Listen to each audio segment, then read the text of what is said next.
Syria's foreign ministry has called on the UN Security Council to stop what it calls the massacres perpetrated by the US-led coalition in the Arab country. In two letters to the UN, the Syrian foreign ministry has condemned the coalition's airstrikes against a school in the Syrian town of Al-Mansoura near Raqqa city on Tuesday. It said the attack was a new episode in a series of aggressions launched on Syria's sovereignty and on the safety of its territories under the pretext of combating terrorism. Damascus also expressed regret over, quote, the UN silence and the world body's failure to condemn such crimes. The US-led airstrike on the school left at least 33 civilians dead. Hundreds of civilians have been killed in similar attacks by Syria, by Washington and its allies since 2014. For more on the story, we go live to Sydney, Australia, to talk to Paul Antonopoulos, Deputy Editor of Al Masdar News. Mr. Antonopoulos, thank you so much for being with us.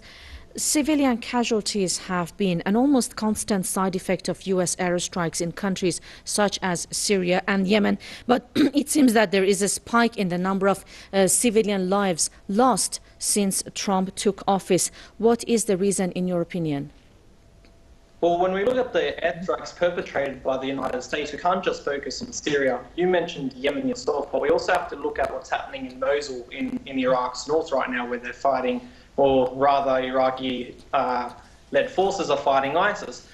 This has been a consistent theme where the United States have not been able to target terrorist positions effectively, and this has resulted in endless atrocities against the civilians. As I said, this has been happening in Mosul most recently, and it also has been happening across Syria. So in regards to Donald Trump, however, we came with the assumption through his rhetoric that there would be a scale back on US involvement in Syria. This was coming directly from his own mouth, but as you highlighted, rather atrocities have just been occurring at a much larger rate. And Mr. Antonopoulos, have the rules of engagement changed? Because they are supposed, if even their airstrikes are aimed at terrorist groups, as Washington claims, they are supposed to be precision airstrikes to avoid civilian casualties as much as possible. But it seems the US is carrying out these airstrikes with little or no concern for civilian lives, with a much more open hand. Since 2014, precision airstrikes has never occurred. We know that they got involved in Syria illegally without any coordination with Damascus. We know that since 2014, ISIS was conducting an illegal oil trade with Turkey. You know, literally blood oil was crossing the borders, and the US airstrikes never once targeted these convoys. However, with Russian airstrikes, almost immediately this convoy stopped. It effectively stopped. So this precision airstrikes, since 2014, it has never existed. Now we're moving into 2017, and civilians are being, whether it's accidental or systematic, it just seems to be occurring at a much higher rate.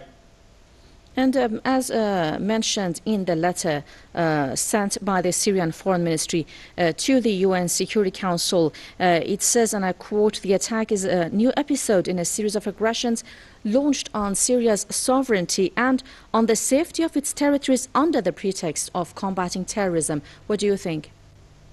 As I mentioned earlier, it has been happening since 2014. So we're approaching the third year of these illegal airstrikes with no coordination with Damascus. To respect Syria's sovereignty, there must be coordination with Damascus and Washington. Other than that, the United Nations are not doing enough to stop this aggression. So in terms of, in the light of the United Nations inaction in this regard, we should be expecting to witness more such attacks by the US on Syrian soil and, of course, more civilian casualties. Russia and China, in addition of the Security Council, they must do much more to put pressure on the United States to stop these attacks. If we're talking about the United Nations as a whole, Syria must galvanize all of their allies. If there isn't, then unfortunately these attacks that will keep killing women and children and families and just innocent civilians will just continue to occur.